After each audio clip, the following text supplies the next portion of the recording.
All righty, welcome back. We are live on another Wisco Fanatics. Not Wednesday this week, but we are live on Thursday. So we have 5 Milwaukee Brewers games today. They are back from the All-Star break. We have 5 games. They were 4-1 in those 5 games, which is a really good week to have coming out of the All-Star break. And then we're also going to go through our trade deadline targets today as well. So strap in. We got four W's and some trade targets to talk about.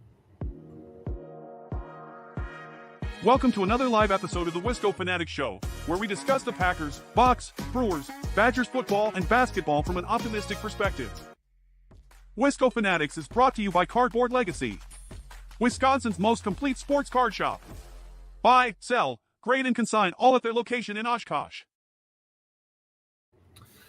So, like Tyler said, welcome back, everybody. I decided to push the show back.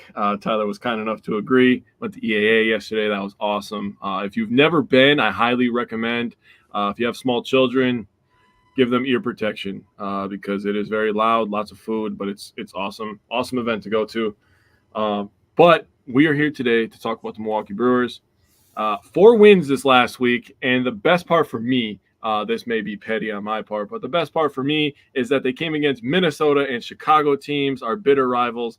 If you just add in Detroit in there for the next series, it would just honestly be the cherry on top, and everything in the world would feel right. But as we always do, we are going to start with our power pair. And for me, I'm going to start it off. I have Jackson Chourio as my power pair hitter. The kid had a week, and he had a tremendous 2-game series in Minnesota. He was incredible. Had a couple defensive web gems. He was batting the ball everywhere, hitting the ball hard. But Jackson went 7 for 17 this week, 3 runs, a double, a home run, an RBI, and only 1 strikeout. Only 1 strikeout. That is impressive for a kid that is 20 years old in his rookie season. That is a .412 average, a .412 on base percentage, a .647 slug, and a 1.059 OPS. I mean, that's just incredible. With the home run, he got to 10 on the year, so he became the 5th Brewer to have 10 home runs this year. And he joined Ken Griffey Jr. and Bryce Harper as one of the 3 youngest players in Major League Baseball history to have 10 homers and 10 steals in a season. So don't scoff at it. It's incredible. For my power pair pitcher, I went with Jared, and bear with me here. I put it in quotations, the biggest nuts in the room, Koenig, because I don't know what it is. He likes to put himself in trouble to get himself out of it or something. I'm not sure what's going on with him, but he gets out of it every single time, or most of the time, I should say. He had 2 games. He had 1 win. He is 8-1 on the year. He had 1 hold, his 5th hold of the year. He had 2 innings pitched, 3 hits, 2 walks, and 1 K. And I just wanted to give him a pat on the back because during the entire season, he's only giving up a .203 opponent batting average. That's impressive stuff.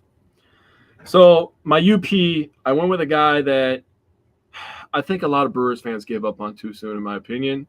But he is going to be very important on the stretch with recent news about Yelich. He's going to get a lot of playing time. I guess Yelich's back kind of decided what was going to happen with our outfield, sadly to say. But Garrett Mitchell was my UP, 5 for 18, 2 runs, 2 doubles, 2 RBIs, 4 walks. He only had 5 strikeouts. That's a .278 average, a .278 on base percentage. I don't know what's going on with these hitters having the same on base as average, but it is what it is.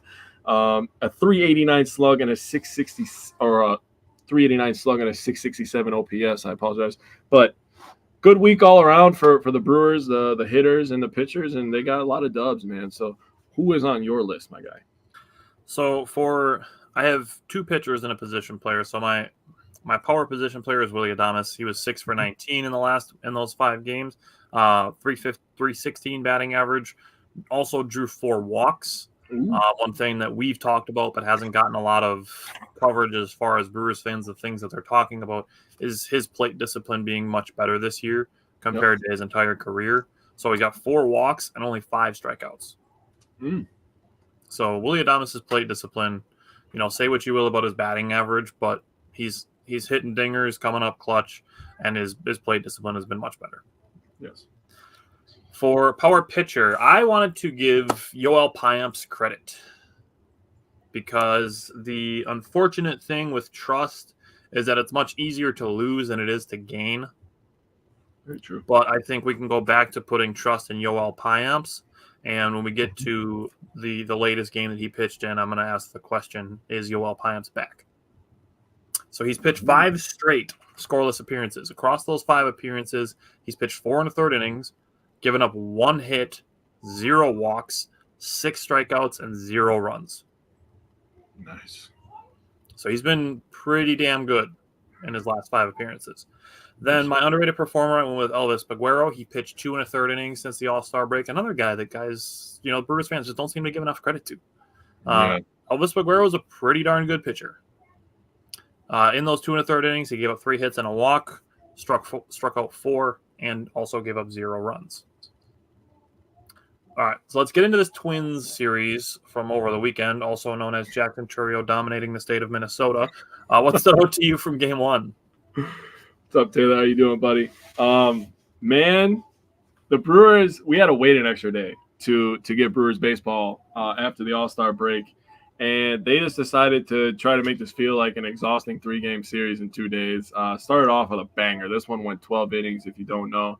And the last couple innings are really when things went absolutely nuts. Great baseball game. It was. It was a lot of fun, honestly. You start with Peralta, right? Peralta had one of it. He talked about it the game before the All-Star break that he wanted to have a dominant second half like he did last year. And you too, is myself. Hey, I love to hear that, Taylor. I agree with you. Peralta, 6 innings pitched, 2 hits, 2 walks, and 8 Ks.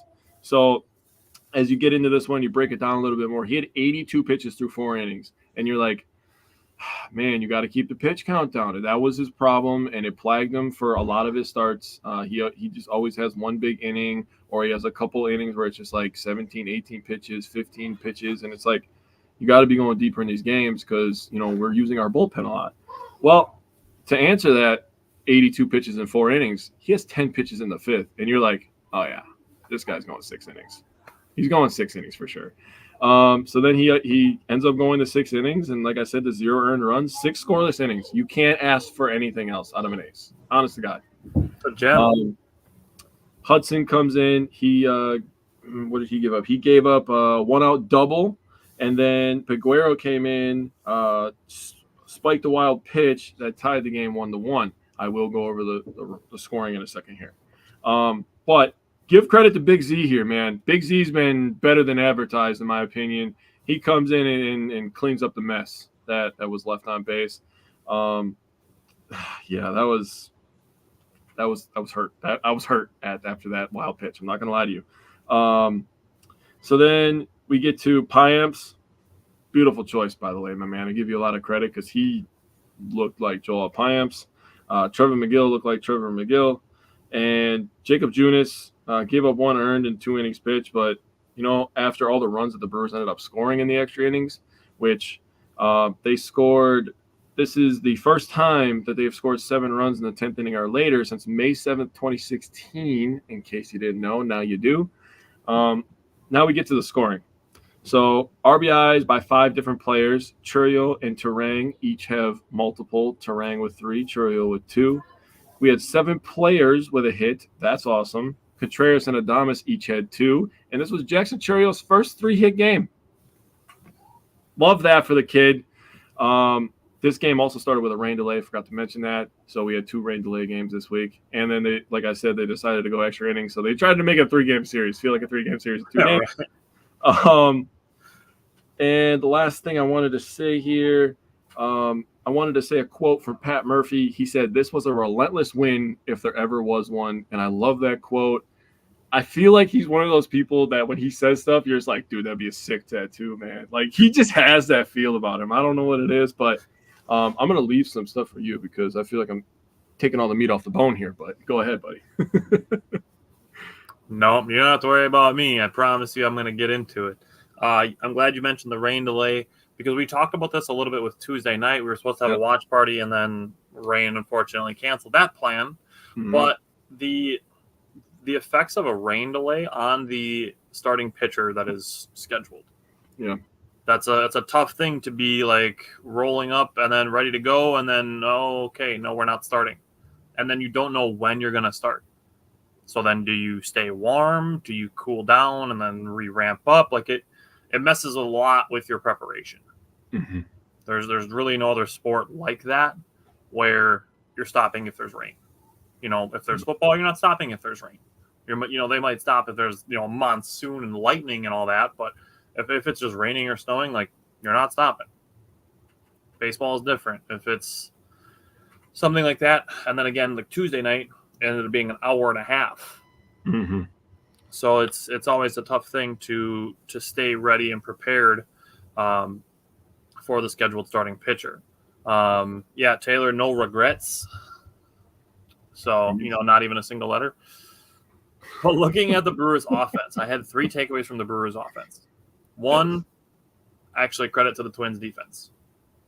That's my first thing. They had several hits that they took away from the Brewers. They played good defense. Also, Bryce Durang had a hit to the wall that would have been a home run in 5 ballparks and had an expected batting average of 420. Oh, nice. So the Twins played good defense, to their credit. Mm-hmm.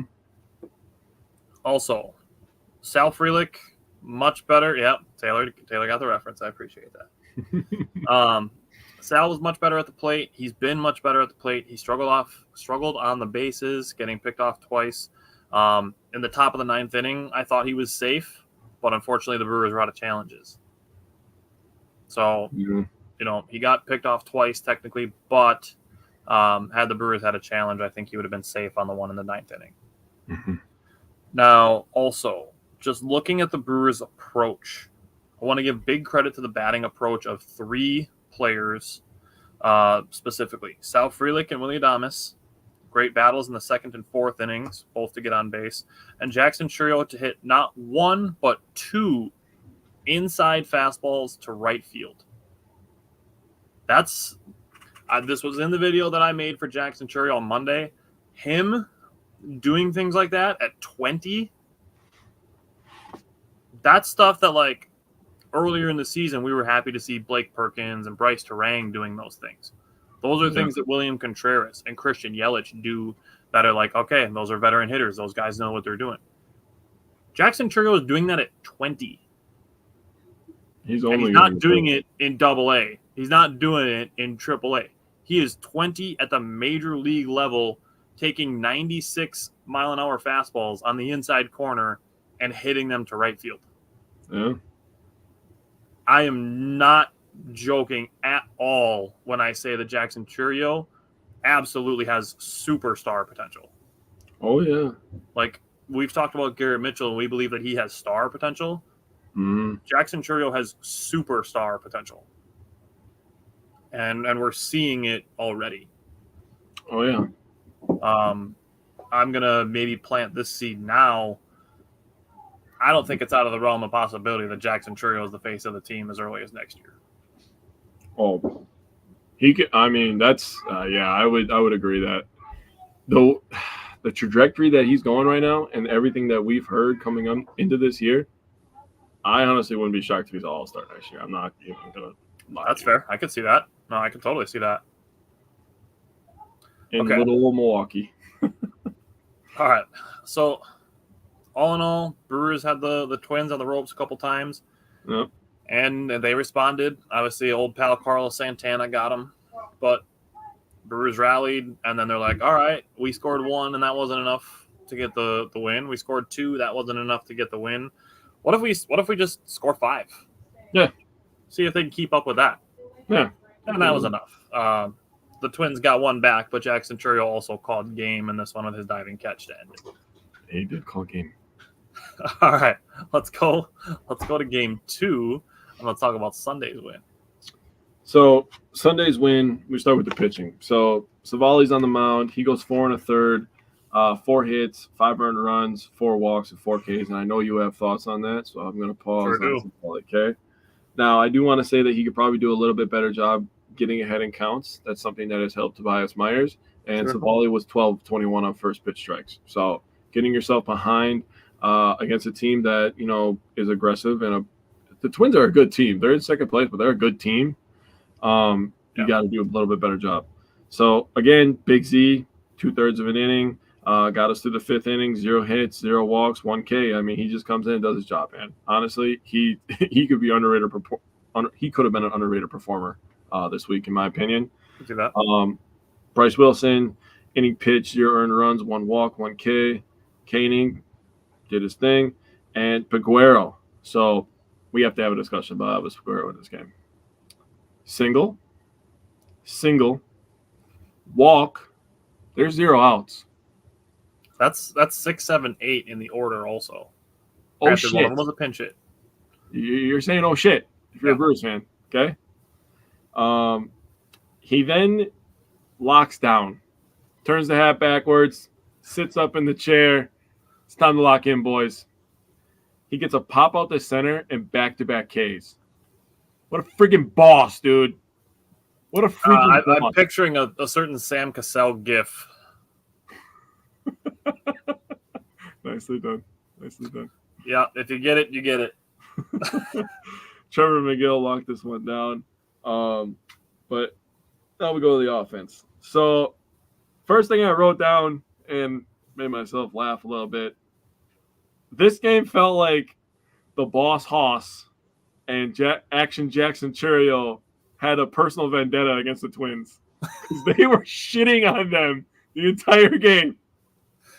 Our first hit of this game for the Brewers was a home run in the 3rd with 2 outs from the boss Hoss.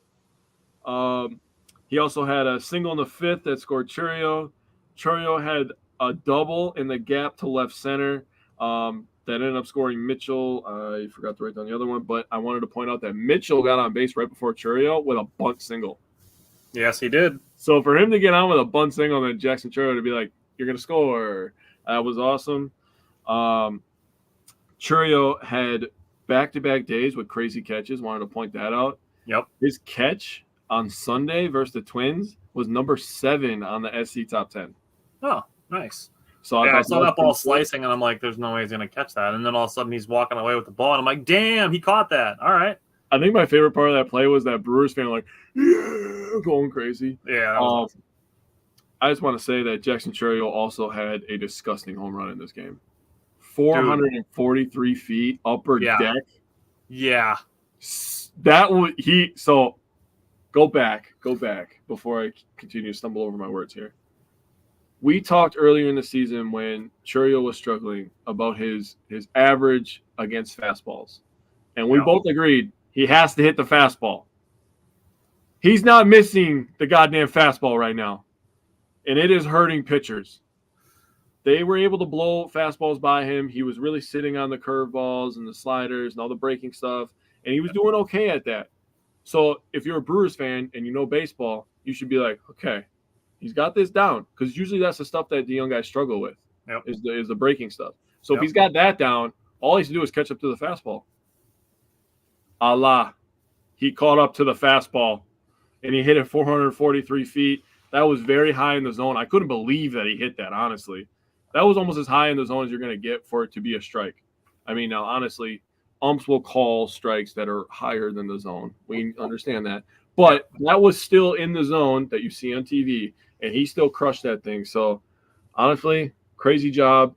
Also point out, again, back-to-back days with 7 Brewers with a hit. And Hoskins and Churio both had 2 hits, so back-to-back days for Churio with 2 hits.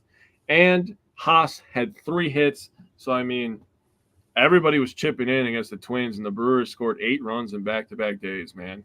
3 straight wins after this one. Goes back to early July since they've done that. All right, I like that. And then, they have a couple of slower offensive games, and then people are like, oh, the offense always sucks. And it's like... Never fails, dude. It never fails. It's not like they're top 7 in runs per game or anything. Nope. Couldn't be that the opponent has good pitching. Nope. Couldn't be possible. Couldn't be a division game. No. Nope. Couldn't be a team that's fighting to try to stay in the playoff race. Or their manager just knows our entire roster because he has been with us for how long? No, none of that. Yeah, none of that's possible. And here's the thing: we have to have this conversation once in a while. It's something that should be common knowledge when we're talking about sports and we're talking about two sides who are competing. The other side has a say in the outcome also. Are you sure? I'm 100% sure. Oh, okay. Because they are also trying to win the game. It's not just, okay, the Brewers have scored 8 runs in back-to-back games like they did against the Twins, and then they struggle on offense, that it's the Brewers suck on offense. Like the other team is trying to keep them from scoring runs too. Yeah. So this game specifically, we got a great soundbite from Pat Murphy, one that I will continue to bang the drum for because it's something that we've talked about and it's something that is really important. And I just want to throw it out here again. So I'm just going to play this and then we can talk about it again. Secret so far, nearly 100 games in. Well, it's about people. That's what it's about. You can talk about talent. You can talk about experience. You can talk about payroll. You can talk about a lot of things, big market, small market. But when you have the right people, you got a chance to compete. I said this when we talked about trading away Willie Adames. I said this when we talked about adding Trevor Bauer because people didn't stop bringing it up. When you are a small market team in a league where the money is not even, the biggest advantage that a small market has is their people. I've said it multiple times throughout April, May, June, and then at a baseball game towards the end of July, Pat Murphy said it while being interviewed on national television. Weird how that works, huh? That guy's been around baseball for a long time, by the way. Longer than I've been alive. So I'm glad that Pat Murphy said that, and we can revisit that anytime we want. Now, you are right. I did have some thoughts on Aaron Savali. I thought he pitched well. I thought he got unlucky a couple times because in the bottom of the second, he should have had a strikeout. I didn't bring like the pictures of the strike zones, but I wish I had because I could then like illustrate this a little bit better. But he should have had a strikeout in the bottom of the second. And then Bryce Terang and Willie Adames having kind of a bad exchange let the first 2 runs in. So that's 2 runs there. And then later on in the game, between that and the should have been strikeout, James, what's up? That led to 4 of the 5 runs scoring, essentially. Because it happened again later on. Another should have been strikeout ended up as a home run. And 4 of the Twins' 5 runs had come after what should have been strikeouts. Yep. So I felt like Aaron Savali was more unlucky than bad as far as Sunday's game was concerned. Now, you already mentioned Churio had an insane day, offense and defense. Rhys Hoskins potentially heating up.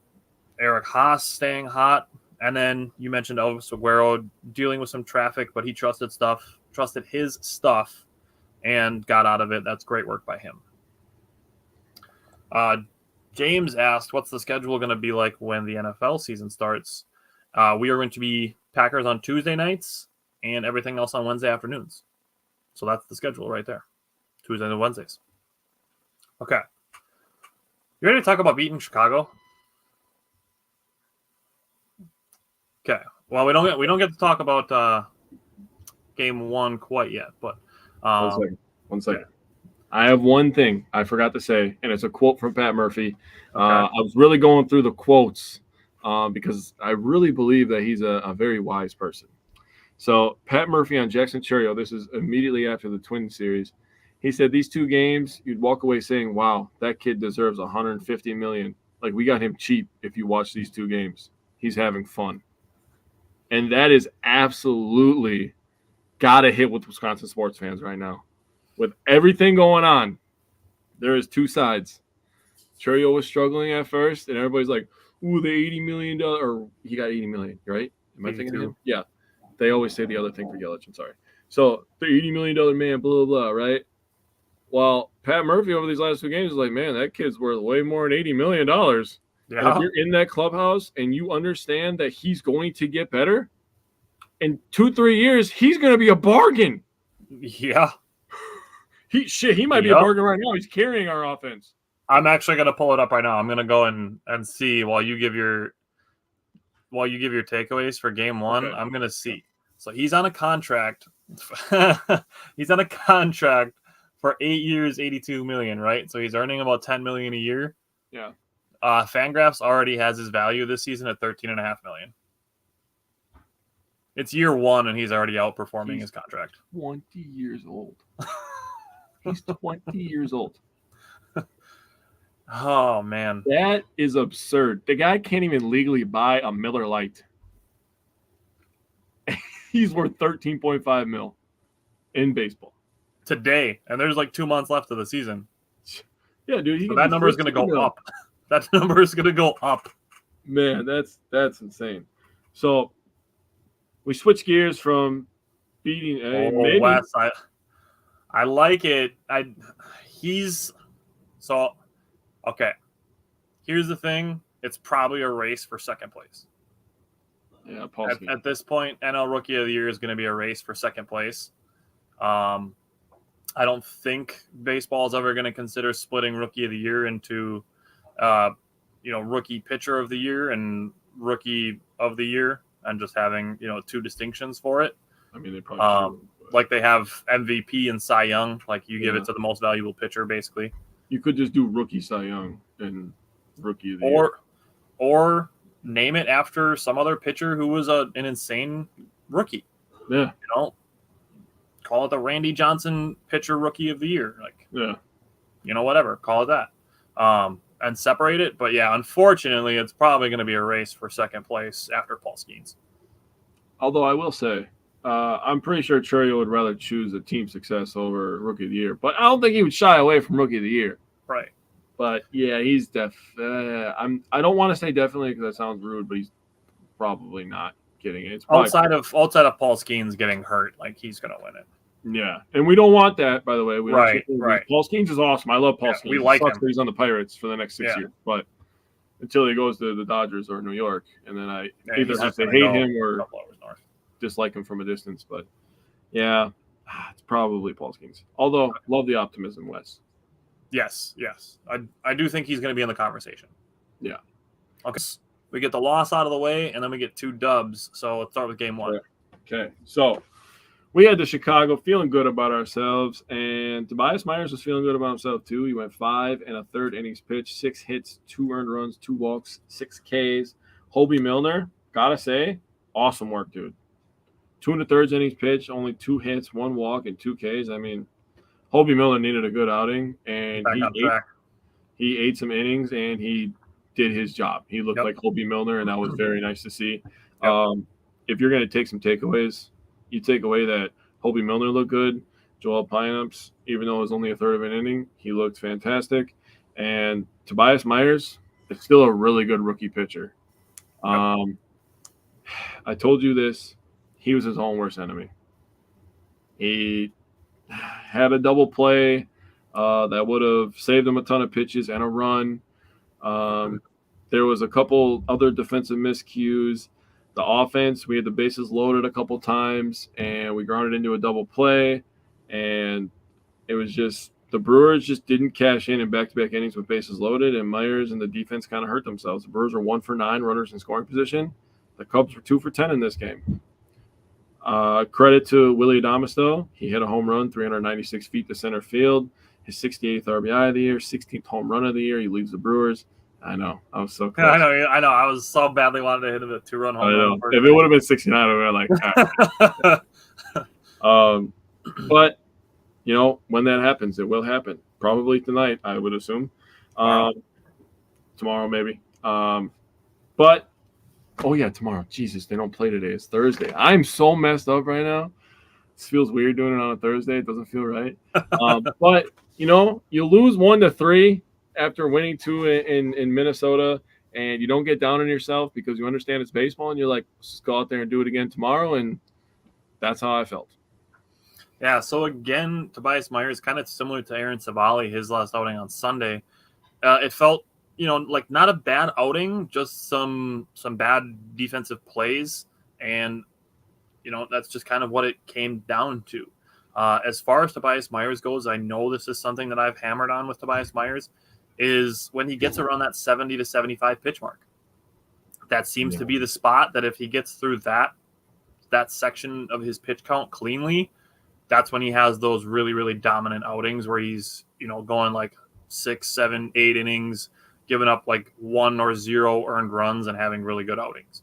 I still think this outing was pretty good, but just he got into that little bit of trouble there again.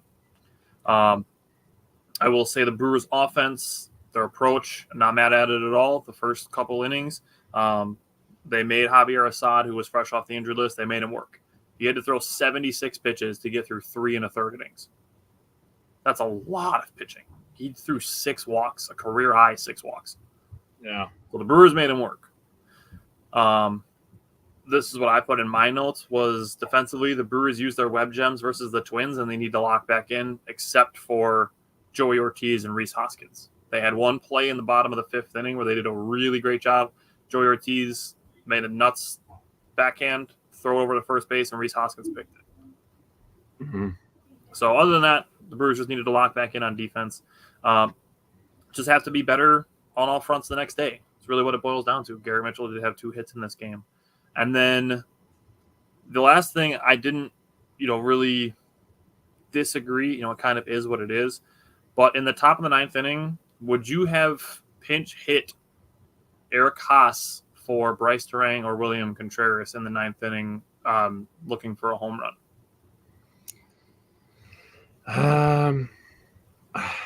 With you got to take yourself back in the mindset of Haas just having 2 home runs the day before. Right. Probably would have made the move in that moment in time if I'm judging myself, but I don't agree or disagree with anything that. Right. And that's what I have written down after the question was that I get that we have the hindsight. I might have pinch hit him for Bryce Terang just because Terang was going through a little bit of struggles. But now we saw the next 2 days, Bryce Terang come in clutch in those moments. So we did. It's just one of those things where you just you have to be patient. You have to take good with the bad. You have to just take the ebbs and the flows of a baseball season. And if they do decide to make that decision at that moment, they could have put on Germán Esteurio at second base. There would have been options. So it is what it is. That was just a question that I thought I'd ask, but we get down to it. Okay. Game 2 of the game that started eventually, it was supposed to start at 7:05, ended up starting at 8:30. Hashtag put a roof on it. But what stood out to you from Game 2 on Tuesday? So I'm going to reiterate what you just said. If you have children, please plug their ears. Get a fucking roof. Are you kidding me right now? Are you freaking kidding me right now? Just one of the most recognizable sports brands in all of sports. But, dude, at this point, all those big market teams, you need a retractable roof. I don't give a shit. No, it doesn't even have to be it doesn't even have to close your entire stadium. Yeah. Just get just a shell. Just get a retractable shell. Yeah. You can still have the sides open. It might not be the best thing for fans, but it's also not going to stop fans from sitting in their seats. Right. I don't understand. It honestly, something needs to be implemented because you get into situations like this where, you're getting later into the season now. Now, I understand that it's still July, but you have August and September. This is the last series that the Brewers have against the Cubs, so you can't just make a doubleheader later in the season if we have a series with them. They had to play these games. Now, they could have made the next day a doubleheader, but is that really necessary? They don't really want to take away an off day for the Brewers, who are leading their division and making a playoff race right now. So, just is. The Cubs are off today, so they could have moved it back to today. Okay. Well, the Cubs are in Kansas City tomorrow, so it wouldn't have been bad, and the Brewers are at home, so it wouldn't. They could have moved it to today, I guess. Okay. Well, it still messes with everybody's preparation, right? Like we talked about with Freddie Peralta on Saturday. Everybody's ready to go, warmed up and everything, and then nope, just kidding. Yeah, and our preparation, we put in all that hard work. Those bastards. So, here we go. Got to give you credit, buddy. We did give everybody a little pregame show preview, I guess I'll say. And, Tyler, you said it was going to be a pitcher's duel. And, in my opinion, it doesn't get more pitcher duely than a 1-0 baseball game. So, it's pretty pitcher duely, in my opinion. I might just be a dude that has a podcast, but, I know stuff sometimes. You know some things and stuff and things and more stuff. I do research on the stuff that I talk about. I promise. You do. So we got to talk about Colin Ray. Still started this game, as it started an hour and a half late.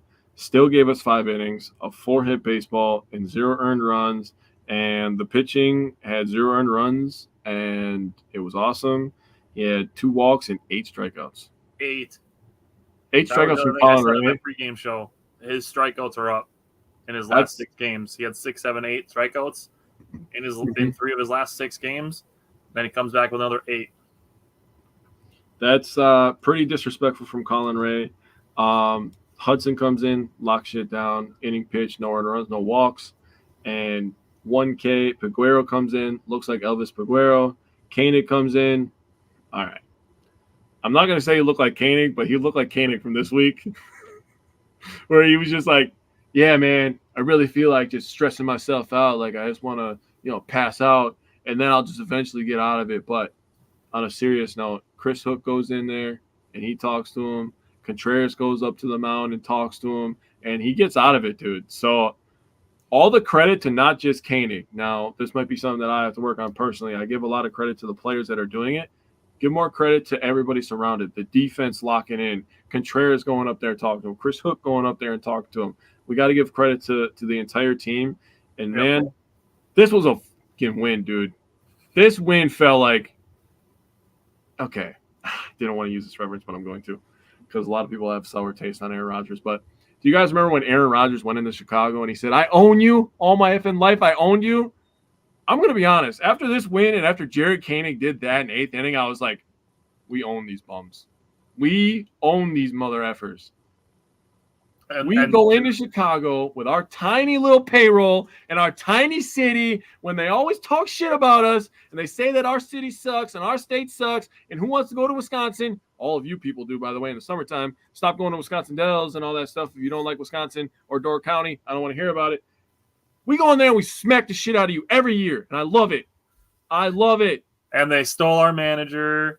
Todd, I will say, Chris Hook and Jim Henderson, they get their flowers from us. I promise. Michael asked the question, Brewers are a leading team in the Fetty sweepstakes. Well, we have to give up one more starter. Makes sense. Michael, I promise we will get to that question. So if you can, tune into the replay or tune back in a little bit when we get to our trade targets. But yes, we will answer that question. But Todd has been underappreciated. Chris Hook, his impact on the Milwaukee Brewers since joining the team in 2019 cannot be understated. No, it cannot. 2 more things to go over, and I'll give you the floor here. Clutch single from Bryce Durang with 2 outs in the 8th inning. After Bowers got on, he hit a single off a curveball. So give credit to Jake Bowers for getting on base and give credit to Bryce Durang for coming through. You were just talking about it. He was a guy that was struggling at the plate for a little while there, and he ended up getting the clutch hit. So, hats off to Pat Murphy as well in this situation. Just trust his guy. You give him enough hacks, he's going to figure it out. Bryce Durang is too talented, man, to not figure it out. So, guy who's an all-star snub, I'm sure he's wearing that chip on his shoulder for the rest of this season. So, awesome job by him. This was the 7th shutout by the Brewers and the 5th on the road, so you'll love that. Hey, Todd, we try our best, man. We try our best. I'm just trying to follow Tyler's lead, man, because he be saying some smart shit, and I'm like, damn, I want to say some smart shit, man. Make me Thank you, Todd. And I wrote it down. I will look and see what I can put together. I will do some sort of Chris Hook appreciation. I have it in the back of my mind that I want to do a graphic of some sort of the pitching lab to have Chris Hook and Jim Henderson on it. Wheels are turning now live on the show. Damn it. So I wrote down Chris Hook, and I'll see what I can do to get the fans to realize that this man has a giant part of what the Brewers have done. Oh, yeah. Jared Koenig is 30, by the way. Tobias Myers is 26 and has gone through 3 different organizations before making it to the Brewers. Mm-hmm. Talking about finding diamonds in the rough and why when the Brewers bring in a guy like Dallas Keuchel or a guy like Aaron Savali and we're like, oh, okay, so here's something that, other people might not appreciate, but the Brewers might see some hidden value in. Or a guy who's now being brought to a contender for the third time. Unfortunately, he's going to the Dodgers, but the Brewers have brought him in twice, is Jordan Lyles. A guy who is just gives up like an 8 ERA, and then he comes to the Brewers and he pitches to like a 3.50 ERA. The Brewers, what they can do with pitching is unparalleled, in my opinion. So Todd said those 2 in weeks have been a major reasons for the new aggressive approach. And Pat Murphy is obviously the conductor of that train. Oh, yeah. The other thing I wanted to talk about with Pat Murphy, you gave Pat Murphy credit for sticking with Bryce Durang. I want to give Pat Murphy credit for sticking with Jared Koenig in the 8th inning. Yeah. So Jared Koenig got the bases loaded against him with 2 outs, I believe. Yes, a 2-out single and a 2-out walk, got the bases loaded with 2 outs. Trevor McGill was warming up at that point. Yep. And Pat Murphy's faced with a decision. He's tried to use Trevor McGill for 4-out saves multiple times, and both times it's backfired. Mm-hmm. But he's also got a guy who's has put 3 runners on base, and then brings the question, do I stick with Koenig or do I try a third time with Trevor McGill and tempt fate? And he stuck with Jared Koenig. Koenig got out of it. McGill came in the 9th and shut it down.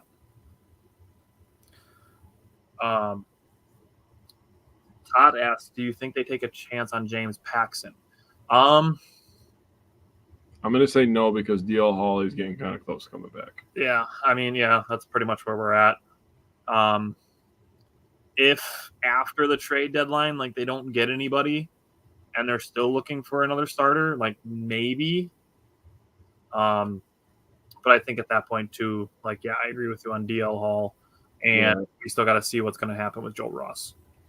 Yeah, I mean, we're going to be getting what they said about Devin Williams, so that's going to bump everybody up and help the bullpen as well. They said Devin Williams needs to pitch there 3-4 times in AAA. I think he's pitched there twice now, so something like that. We're going to be getting him back within the next week and a half. Yeah.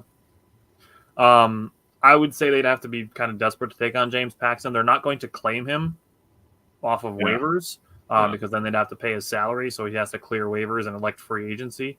If he clears waivers and elects to accept an assignment to AAA, then he'd still stay with the Dodgers. But they'd have to get kind of desperate to go for James Paxton, I think. Yeah. But like you mentioned, Bryce Durang broke up the pitcher's duel in the 8th, a guy who needed a big hit. And I got to give credit to Jameson Taillon. He pitched like a stud. He pitched really well. I tip my cap to James Paxton for going 7 1/3 inning and only giving up 1 run.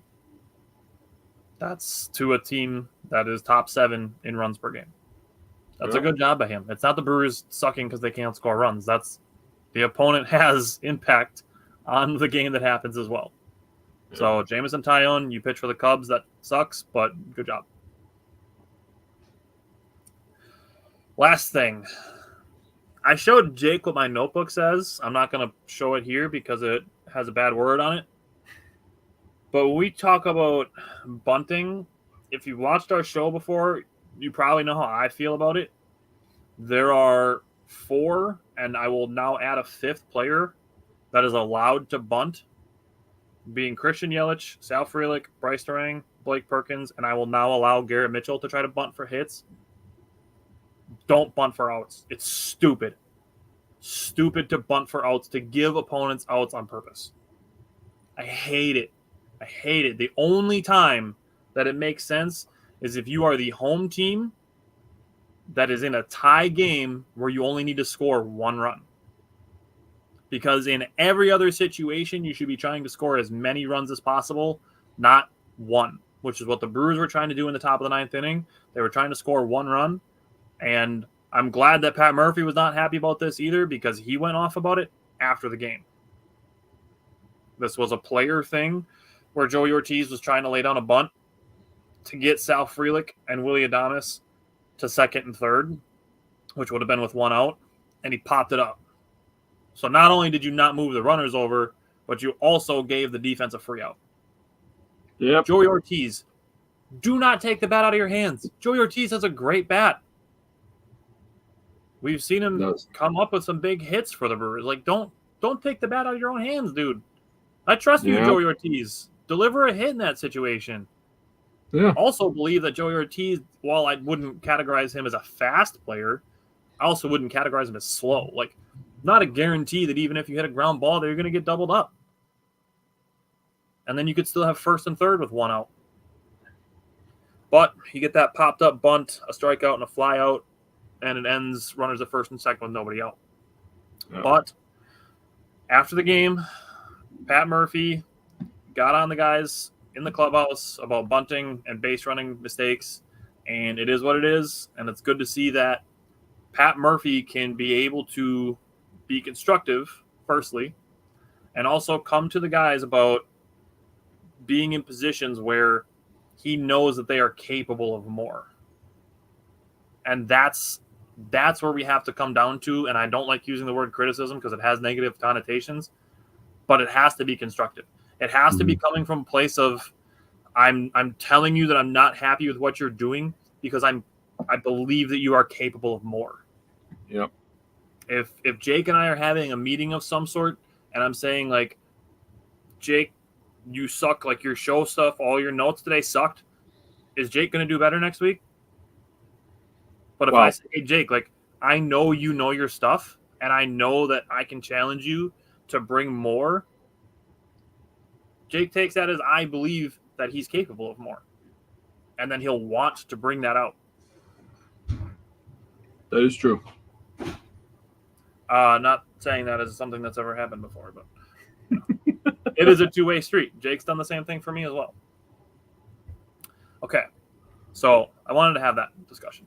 Sorry to single you out like that, but like I said, it's a two-way street. We've had conversations back and forth. Hey, they say iron sharpens iron, so I'm not upset about it at all. Exactly what I was going to say, so good job. Okay. Thanks. All right, let's go to yesterday's game. All right, so yesterday's game. So if you go to the Twin Series, I usually do this. I'm a weirdo, maybe. Tough love. And that's even, Todd, even the phrase tough love once in a while gets kind of a bad rap just because it's not. We want it to be constructive. We want to be like building each other and constructing and growing, which is how Jake and I talk to each other. And we do it because we both want what's best to continue to grow our show, our platforms. So I'm just going to go off on a tangent for a sec. I listen to a guy. His name is Gary Vaynerchuk. He calls himself Gary V. And one thing that he talks about that I absolutely love and I try to adopt in my life is called kind candor. So if you know what candor is, it's basically people being blunt, right? And when people say they're being blunt about a situation, they're like, it's basically, and this is how I interpret it, he doesn't say this, it's basically an excuse for people to just try to be assholes. Let's say the first thing that comes to mind. Yeah, like I'm just being blunt with you. It's the same thing as those people being like, no, I'm being realistic. You know, it's not sunshines and rainbows and all that stuff, right? So kind candor, how he phrases it is, you could tell people the truth, but you don't have to be an asshole about it. And that's what I appreciate most about Tyler. Maybe not the most, but there's a lot of stuff I appreciate about Tyler. Tyler's a great friend, great guy. So you should follow our show just because Tyler's such a good guy. But kind candor is something that I really do try to practice. I try to tell people the truth and be honest with people, you know, because honesty, you know, really is the easiest thing to talk about, and to be kind about it because you never know what somebody's going through, right? So just kind candor, man. We need to practice that. And you never know, man, if you just be nice to somebody and tell them the truth while being nice, you might make their day, and then they're going to spread it on, and it's just going to keep going. So let's just be good people, be nice, okay? Now, I'm going to talk about the Brewers not being nice to the Cubs because that makes me laugh. It makes me feel good because it's just sports. It's not real life, okay? It's fine. It's just sports. So the Brewers, like I was saying, I always look forward in the next series to look at the pitching matchups, and I kind of start thinking in my head like, who are they going to have? What's going to happen in this game? This could be interesting. This would be a good matchup for this guy. Could be a tough matchup for this guy. So it kept saying to be determined for the Brewers, and I was like, that's kind of a tell that they don't have a starter named. And it was a bullpen day, and we've seen this before. This is nothing new for the Brewers, but Big Z started this one. in the first inning, and the Cubs were kind of going off on him a little bit, 4 hits and an earned run, but he got out of it. So respect to him, he got out of it. Suzuki absolutely missiled the ball off of Wilson in the next inning. But you know what? It makes me feel so good that the Brewers ended up winning this game because they were probably talking so much shit after Suzuki hit a home run. Yeah. Yes, Wilson ends up going 4 innings, gives up an earned run. The 1 hit was the home run and 3 Ks. Jacob Junis, 3 innings, a hit, and Piamps was locked down. And I know you want to have a discussion, so I'm going to hit the pause button on that real quick, as my dog wants to be part of our show now. RBIs in this one are Contreras, Turang, and Churio. I mean, Jackson Churio, dude, and Bryce Turang, if those two start heating up, that alone, I mean, Jackson Churio is already on fire. I don't know how much more on fire he can get. I meant to say, if Turang and Contreras can get on fire, that will make up for the yelling missing time. Yeah. We need Turang and we need Contreras to get back to where he was in May to keep us afloat, above the division. Brewers on a great pace right now for win total and playoff seeding, so I kind of want to stay there. That's a pretty comfortable spot. Here's something for you. I thought it was hilarious that after the game that Greg Counsell, I'm going to call him Greg because I don't care. Both teams scored 5 runs in this series, and the Brewers took 2 of those games. And the first thing that he says is the pitching was great, but we have to score more runs. I'm like, dude, both teams scored 5 runs. I don't know what the fuck you're talking about right now. So I was just trying to take a little bit deeper dive into it, and I was looking, and the Brewers, runners in scoring position, I told you they were 1 for 9 in game 1. They were 1 for 8 in the second game, and they were 3 for 10 in the third game. That's 5 for 27. That's not good. That's not good at all. But that's a 185 average. The Cubs, 2 for 10 in game 1, 0 for 5 in game 2, and 1 for 4 in game 3. So it tells me 2 things. So that's 3 for 19. That's a 157 average. 1, respectfully, if you talk shit about the Brewers not hitting a scoring position, you shut the hell up because we had more chances and it ended up being the reason we won 2 games out of the 3. 2, the Cubs overpay for a lot of players because they suck at hitting with runners in scoring position. Also, they struck out a fuck ton. Sorry for cussing. I'm getting amped up here. They struck out a freaking shit ton for all the money they pay for this lineup. And for all the noise that I heard all offseason about the Brewers are going to suck. They have no pitchers. They lost Corbin. You think Jackson Churio is better than PSA? I'm not even going to touch that subject because I already bodied a few people. Okay? I'm not even going to touch that right now because I'll really go off. But holy crap, dude. How delusional can Chicago fans be? Every time that I think it's reached its height, they just go farther, dude. It just makes 0 sense to me. The Brewers are better than the Cubs. The Bucks are better than the Bulls. The Packers obviously own the Bears. And Wisconsin has had their trouble with Illinois over the past couple of years in different sports. But as an overall standpoint, we own you too. So just deal with it, Chicago. All right. So I'll say again, Big Z in the first inning was 1 strike away from ending the inning without any runs. Bryce Wilson did a good job to finish the second, coming in with second and third with 1 out, and did a good job to not allow a run there. Top of the 5th inning, the umpiring got a little iffy at best. The strike zone got iffy at best. A couple really wide strikes in that inning, and then no obstruction call on Blake Perkins trying to dive into second base. Literally the thing that they're trying to take out of the game, which is really unfortunate that it's not reviewable because that was such a thing that they put so much emphasis on of getting out of the game is guys being in the base paths. And here's the thing. It's not only to protect the runner that's trying to dive into the base. Yeah. And unfortunately, when we posted the video of it, people were like, oh, slide in feet first. I bet a cleat to the ankle would make him stop doing that. We're talking about a very isolated incident. So we're talking about 1 obstruction call that should have been made. It's not like this is happening 3 times a game where you can just cleat somebody's ankle and then they won't do it the next 2 times. It's something that the umpires are supposed to be calling. Yep. And that's the end of it. Also, people saying that the throw carried him into it. No, it didn't. He took a step towards first base and right field. he took that step so that he'd be closer to Perkins when he caught the ball, because the ball is moving faster than him catching and tagging would have. Like, that's literally the rule. Also, people saying that the ball was there before the hand made contact with the foot. No, it didn't. Blake Perkins' hand definitely hit Swanson's foot before that. But the thing is that it's also to protect the position players. It's to protect the hands, fingers, and wrists of the players sliding in head first, which it's easier to do because then you can put one hand on the bag instead of trying to keep a foot on the bag. It's easier to do that. And it's also to protect the feet, legs, and ankles of the position players, which we've seen. There's been some pretty gross injuries when it comes to that too, on the runners and the position players. So that should have been called an obstruction, but it wasn't. So it is what it is. The Brewers still won despite that. Okay, you mentioned Jackson Chourio. I have a potential hot take for you. Ooh. The amount that we've talked really nicely about him, Wes is probably going to love this. What do you think about Jackson Chourio in the 3-hole with Yelich out?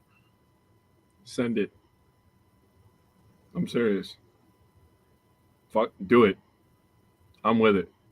I talked about, what was it, last week or the week before, about who do we put in the 5-hole, and I said Jackson Chourio. And now we're having the question, who do we put in the 3-hole? I mean, we know that Sal Frelick really plays center field and right field. We've seen Mitchell play center field and right field. You know who we've seen left field? It's Chourio. So just let him take a spot in the order and in the outfield, I guess.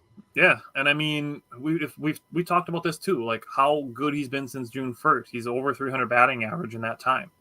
Yep. Throughout this week, you gave his stats. He's been fantastic. Wes said he's seeing the ball great. I mentioned that in my video that I did earlier this week as well. He's striking out less. He's walking more. He's hitting more home runs. He's driving runs in. He's scoring. He's doing all the things that Christian Yelich does. That's very true. He's probably not getting on base quite as much as Christian Yelich, but not a lot of people are. So, I mean, if you're talking about who on this team outside of, your leadoff guys, William Contreras and Willie Adames, who those guys' rotations, their spot in the lineups are set, who do you put in that can closest to replicate Christian Yelich? And I think the answer is Jackson Chourio, at least right now. Yeah, that's fair. I believe that Garrett Mitchell could also be like that type of player. I also think Garrett Mitchell could be an amazing leadoff hitter. But, we actually have to give him a little bit more time. He's just now getting into like 20 or 30 games played. It's still April for Garrett Mitchell. It is. So I think he eventually could be in that position. But today, the best player who has the chance to replicate what Christian Yelich does for the Brewers, I think, is Jackson Chourio. Yeah. Okay. Jacob Junis is becoming the guy that I thought he could when we signed him. I was really excited to see him in the starting rotation. I still think he's going to be called upon to make starts at some point. So, Todd, to go back to your James Paxton question, we've obviously seen Bryce Wilson make a ton of starts this year. I think Jacob Junis could also be moved into the starting lineup at some point as well for the starting rotation. I can see it. In this game, he pitched 3 innings, gave up a hit, a walk, and a strikeout, and no runs. Yeah. So, did you hear Pat Murphy's new nickname for him? No. Called him the Green Corvette. He's like, you take him out, you put him back in the garage. You don't drive it every day, but you have fun when you do. I love So that. he's calling him the Green Corvette. So that's where we're at with Jacob Junis. But like I said, I do think he's going to be called upon to make starts at some point. And then Yoel Payamps. People were like, why are you putting Payamps in instead of Trevor McGill? Trevor McGill had pitched 3 of the last 4 days. And right now we don't have Devin Williams. We don't even have Abner Uribe. No. So we're turning to Yoel Payamps, who was the Brewers setup man last year, has the stuff, pitched a super clean inning. 1-2-3 inning with 2 strikeouts. Now in his last 5 appearances, like I said when I made him my power pitcher, 4 1/3 innings in his last 5 appearances, no walks, 1 hit, 6 Ks, no runs. Filth. Let's talk. Oh, man. let's talk because I have a couple things for you here. This is the question that I posed. Is Yoel Payamps back?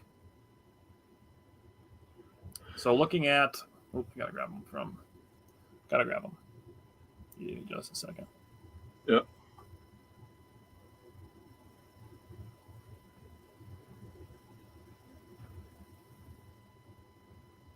Okay, so this is one. Okay, so this is the first one.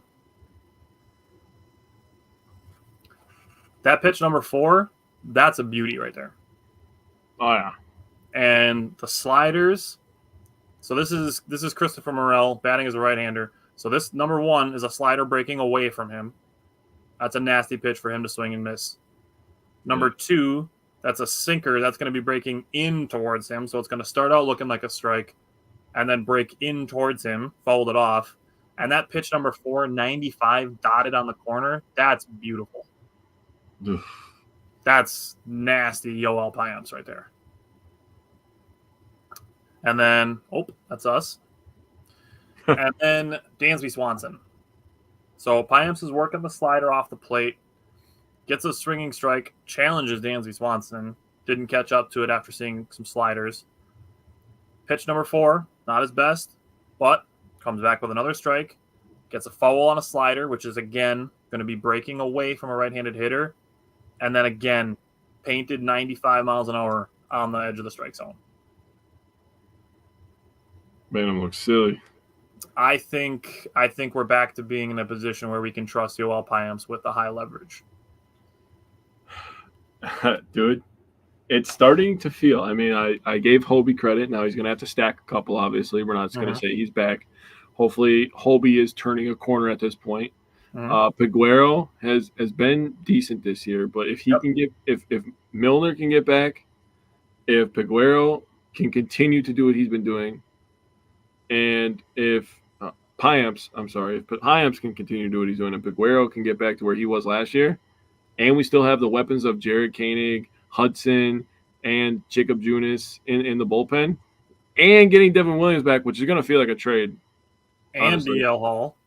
And DL Hall. And Joe Ross.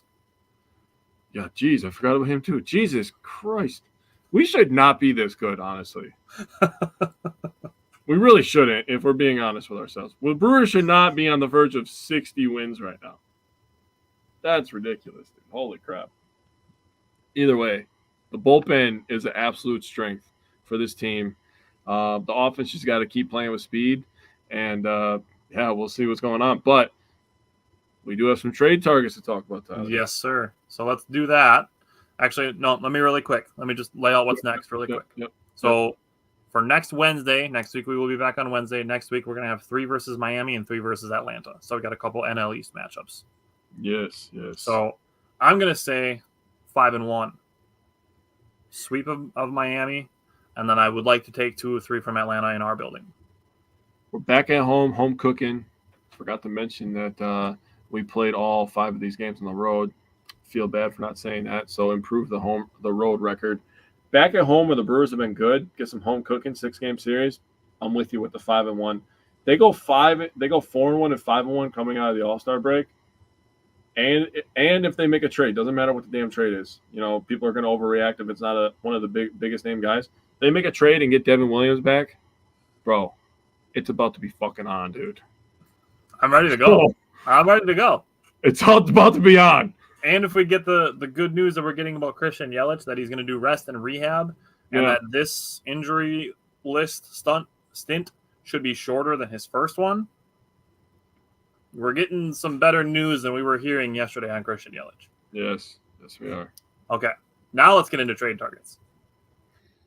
You want me to start? We start with offense? Okay, so we have 4 categories. We kind of broke this down. We took a little bit of inspiration from our Bucks offseason targets that we did for free agency and for the draft. So we looked at roles, and we did offense, defense, starting pitching, and relievers.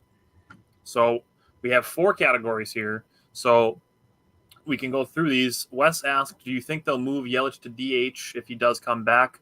I think they'll probably try to use him as a DH a little more often. Mm-hmm. And Todd said my son and I are going to the Saturday Marlins game. Sweet. Have fun and bring home a dub. Todd? Yep. Those are all the things. Okay. So let's talk offense first. Now, I won't give my guy right away because I am going to go to you first. But when I looked at offense for the Brewers, I think they need a little bit more power, which could possibly become from a resurgent Rhys Hoskins.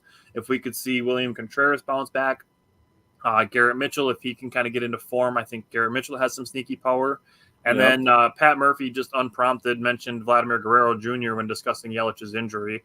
And he's joking about it, but everybody's kind of like, okay, but I mean, why not? Like, nobody's going to be mad if we trade for Vlad Guerrero Jr. Todd said he's getting the sweet Hawaiian shirts. Nice. Enjoy that. I was at the game earlier this year, so I got the Giannis jersey this year, which I'm pretty happy about. But Nice. All righty. Todd, have fun. Jake, give me your offensive trade target. So, Lefty killer Gary is another good one too, Wes. That's fair to bring up.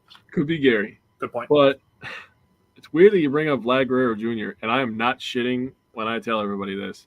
I wrote this list down before the news of Yelich's injury. I was like, why not? Let's go get Vlad Guerrero Jr. He's a guy that is an arbitration year this year. He had arbitration this year before this season. He got 19.9. He won versus the Blue Jays. The Blue Jays offered 18.5. He won and got 19.9. He has arbitration again this next season. So we would have to pay. Yep. And then he's a free agent in 2026. But if you're Ananasio, and no, I'm not going to be one of those people that complains about the money and all that stuff. I'm not going to do that because that's not my job. I'm not going to spend somebody else's money. Okay? Yep. What I am going to do is I'm going to say, if you're in a situation right now where you got a young team and you consistently overachieve, you have an opportunity to go get a young guy that you have control of next season. You could see what happens, and maybe he loves Milwaukee and you never really know.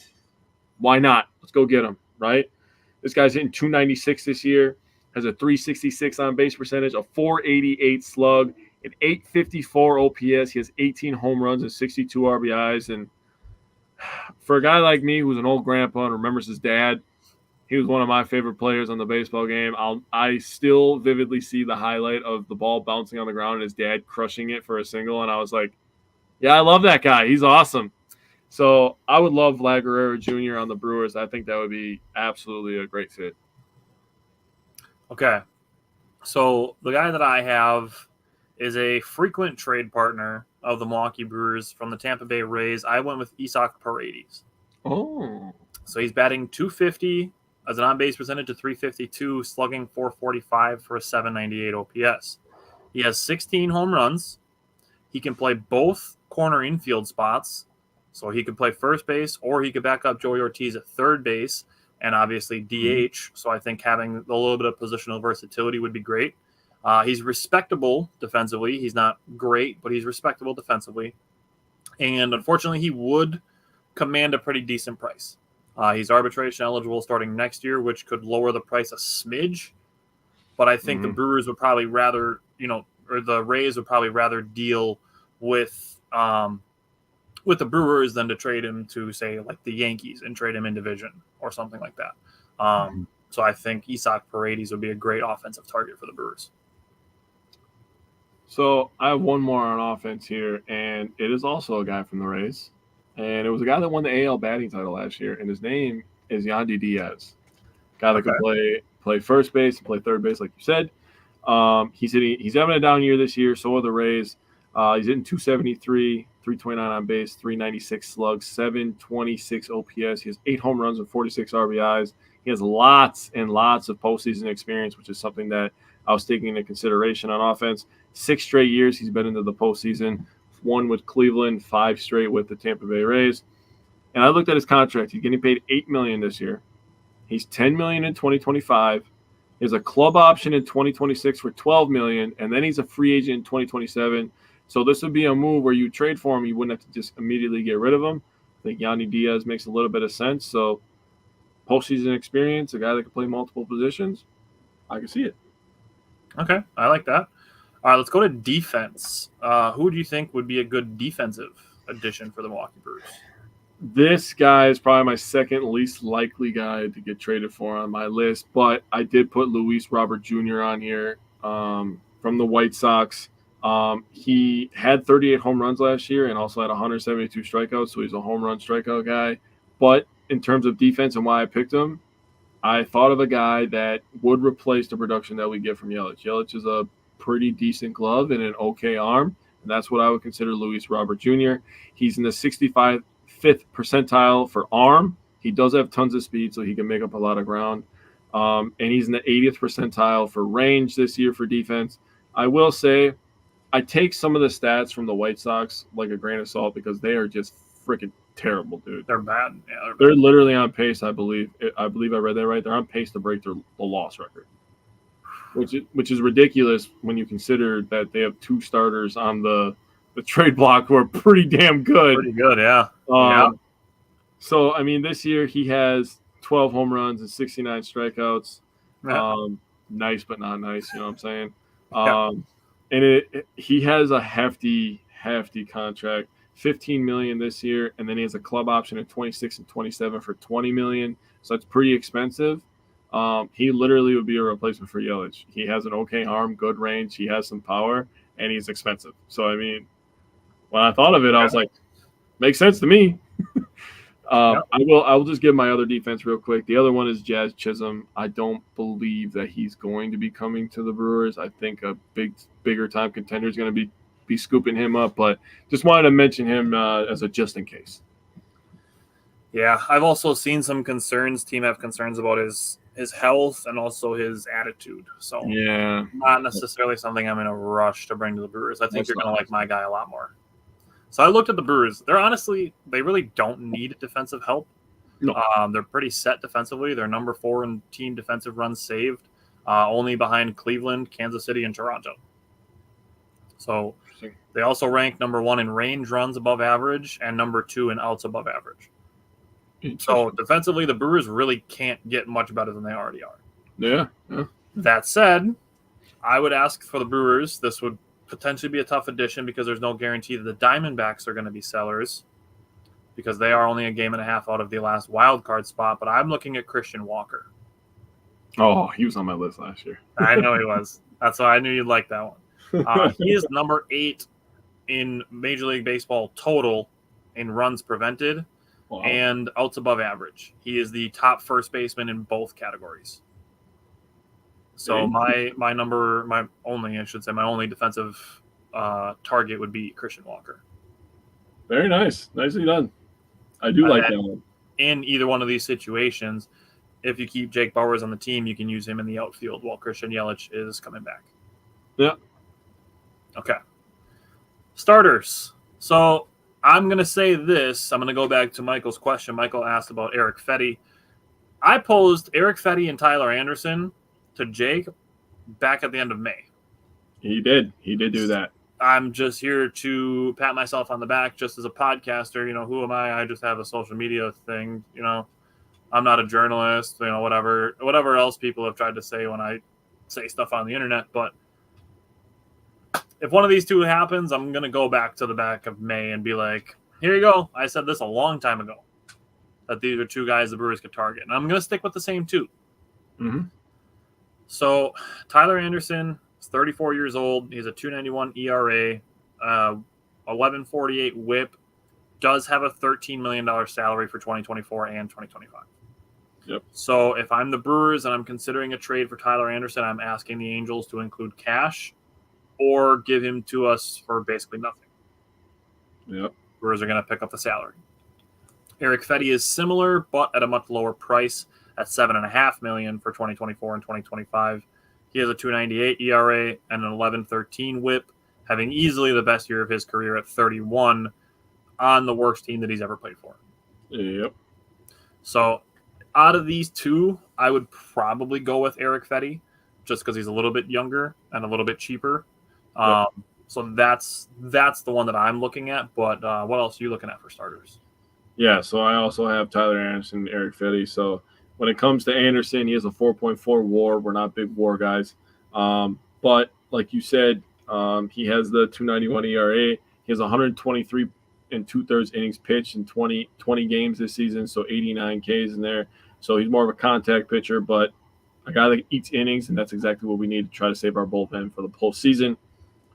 And you go to Eric Fetty, 7-3 record this year, a 4.7 WAR, which is pretty impressive for a starting pitcher on such a bad team. He has a 2.98 ERA. He has 117 and 2/3 innings pitched in 20 games this year as well, and 104 Ks. So he's a guy that can absolutely, as you stand up there and sit you right back down, right? My next guy, I have Jack Flaherty, a guy that's familiar with the NL Central. I think it'd be hilarious to one-up the Cardinals and take a guy that used to play on their team and trade for him this year. He's having a good year for Detroit, 2.95 ERA, a 0.96 WHIP, 106 and 2/3 innings pitched, and 133 Ks. He is a free agent after this year, so I think that's why there's a little bit of an outside chance that the Brewers can kind of scoop in and take him as like a rental this year. Garrett Crochet is my last guy. He's going to probably not be on our team, but I wanted to put him on here just to kind of extend all options. 6-7 record, a 3.07 ERA, 0.97 WHIP, 157 Ks. He still has arbitration for 2 more years. So if you get him, you get him under control for 2 more seasons. So I think that would be exciting. But yeah, 2 guys from the White Sox, a guy from the Tigers, a guy from the Angels. Those are all teams that are selling. And there's not many this year, honestly. It's pretty tight knit in the NL. A lot of teams still have a chance at the playoffs. So we're going to have to probably look to the AL to try to get somebody. Yep. Or potentially overpay, which is something I really don't want to do. Yeah, I don't want to. Which is why I'm actually pretty on board with my relief pitcher target, who we'll get to in a second. But we have another guy that we both have on the list. So, Jake, what else do you have on Tanner Scott besides the fact that he has a 1.24 ERA, 0.985 WHIP, and 17 saves? Yeah, he also has 18 holds. He has 44 and 2/3 innings pitched, and he has 51 Ks.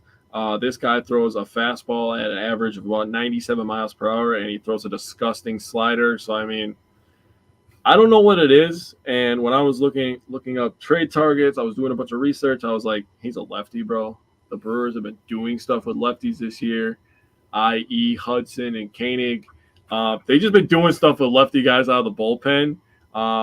We get Devin Williams back. You then have right-handed Devin Williams. You have right-hander and Payamps, Paguero. I mean, you have McGill. You have all your right-handers. You get this guy that makes the right-lefty thing kind of evened out, and you could just situationally just destroy everybody with our bullpen and our pitching lab. That's the thing is if you look at, we remember some of the disgusting bullpens where the Brewers could go Corey Knebel to Jeremy Jeffress to Josh Hader. And then we had Corey Knebel and Devin Williams and Josh Hader. We could potentially have this season Brian Hudson, Trevor McGill, and Devin Williams, which would be just disgusting. You're getting a lot of different pitches. Dude, when Devin Williams is back and the Brewers can go 7, 8, 9 of Hudson, McGill, and Williams, that is nasty. Oh, yeah. And then if you throw Tanner Scott into that mix, you could be like, all right, Colin, go get us 5 innings. And then be like, here you go. Here's Hudson, Scott, McGill, and Williams. Good luck touching a baseball in the next 4 innings. You're not wrong. That would be a disgusting thing to have to face in the playoffs. Be like, dude, okay, great. We didn't score on their starter in 5 innings. Now what? We're gonna have a lot more shutouts. Right? My dad said you can go back to Trevor Hoffman too. You could. Being able to go through those late innings and essentially turn the game over and be like, okay, yeah, we now have an 11% chance of getting a hit in the next 3 innings. So that's cool. Yeah. Would be a great thing for the Brewers to have. Now, yeah John Axford too. The Brewers have a long list of great closers, but having a 3-inning stretch where you go 3 different pitchers and it's just okay, all 3 of them are giving you different things. That's tough. Tough to deal with for sure. Now, Tanner Scott is a free agent at the end of the year. So like Flaherty, he is a pure rental. He is. So that's where we're at with Tanner Scott. Do you have any other relievers? I do. I have one more. All right. His name is Carlos Estevez. He's a right-handed pitcher from the Angels. He has a 1-3 record, a 2.38 ERA, a 0.74 WHIP. He has pitched 34 innings, 32 Ks. He has 20 holds and 20 saves. So that was something that was really important to me. Is I was going through holds and saves leaders, and I looked at his contract. He is 6.7 mil this year and next year, and he is a free agent. Oh no, just this year he's a free agent in 2025. So again, another rental guy, but the Angels are selling. They always sell. They literally only keep Trout hostage, which is really sad, but it is what it is, and there's a reason that Ohtani left. Okay, so my last one. I'm excited for this. I'm so mad that Dominic Cotroneo did this to me, that he posted the advanced stats on this guy, and I guess I'll pat myself on the back a little bit because he said only baseball sickles are going to recognize who this is. Yep. So this player has a 5.56 ERA. Mm-hmm. You look at this guy and you're going to be like, oh my God, he's a 5.56 ERA. That's terrible. Why would he be a trade target, much less a good one? This player has a fielding independent pitching, which is essentially ERA minus what the defense does, of 2.59. Talking almost a 3-run difference per 9 innings with fielding independent pitching on his ERA. He plays for Colorado, doesn't he? He does play for Colorado. Oh, I knew it because of the ballpark. I instantly started thinking of Colorado. So the player is Nick Mears from the Colorado Rockies. I think he's been more unlucky than bad. So his expected ERA is 2.99. Okay. That's 2.57 runs per 9 innings below what his actual ERA is. Jesus, someone cuts it in half, dude. That's insane. He's okay. Okay, here we go. I'm going to hit you with the stats of this guy when I was like, okay, I see this fielding independent pitching is way different. Like, what's going on here? He's in the 84th percentile for whiffs. He's in the 89th percentile for barrel percentage. He is in the 97th percentile for hard hit percentage. Oh, yeah. So that means that only 3% of pitchers in baseball are giving up less hard contact than Nick Mears. That's crazy, actually. He has a 96.7 miles per hour average four-seam fastball. His 3 pitches that he uses, slider, fastball, curveball, all have above average vertical movement and below average horizontal movement. Okay. And he has a great slider that has a 52.6% whiff percentage. Love it. Love to see it. Which is ridiculous. Uh-huh. You're talking more than half of the sliders that he throws, guys swing and miss at. I mean, that's a good thing for us if we get them. That's insane. 52% of the sliders he throws at are swung at and missed. Yeah. That doesn't even take into the accounts that any of them he can land in the strike zone. Right. So looking at those advanced numbers and seeing what his expected numbers and his defense independent numbers are, I'm like, this feels like a very sneaky Brewers type pickup. Mm-hmm. So Nick Mears is arbitration eligible starting in 2025, but I think his ERA would scare people away, and then he'd get to the Brewers and it would be like, oh, the Brewers are at it again. So I'm gonna call a shot here with Nick Mears and say this is one of the guys that the Brewers pitching lab could fix, but I think he's good already and just has a bad ERA because he plays in Colorado where they don't play great defense. Huh. And the ballpark doesn't really help, but yeah, man. I'm almost as proud of myself for calling the team as you are for calling the player. But immediately when you said the expected, I was like, he's a Rocky, dude. A good call, though. And I will say you should feel good about it because Dominic is a baseball guy. He obviously is like a statistician for the Brewers. I'm pretty sure that's his official title. Yeah. Yep. So the statistician for the Brewers picked the same guy as you, who's just a podcaster, just a guy on the internet. Bro, you should feel good about that. And honestly, everyone who's watching right now should invite everybody they know to watch us because we know our stuff. Okay? Yeah. So if that happens and people are going to freak out about his ERA and the Brewers trade for him, I'm going to be like, here. Dude, honestly, just cut this video up and just share it. Oh, that's absolutely what'll happen. And I'll be like, if we get any of the guys that I'm calling for, especially the ones that I called for like months ago, like I'm gonna throw myself a parade. Like that's what's gonna happen. I agree with you. Okay. All right. Do you have anything else? Since we're keeping it just Brewers, I got nothing. Okay. I believe the trade deadline is next Thursday, but I want to make sure. Yeah, I was gonna look that up too. I was gonna look it up when you were talking about your last guy, but I was like, dude, you've been pumping this guy up all day, man. I gotta hear about this. Let's see. The trade deadline is, I thought it was the 2nd, which would be last Friday. That'd be Friday, wouldn't it? The trade deadline, July 30th. Oh. So it's next Tuesday. Next Tuesday. Oh. Next Tuesday at 5:00 Central Time is the trade deadline. That's weird. Usually it's like 3:00. Okay. So, other than that, next week we will be back on Wednesday, so we'll be back to our regularly scheduled programming next Wednesday. The Brewers are off tonight, so we will be back to see the Brewers tomorrow. Todd, if you're still watching, have fun on Saturday, and let's see if the Brewers can win 5 out of 6 at home. Hell yeah. All righty. Thanks, everybody, for tuning in, for the comments, and we will see you guys next week.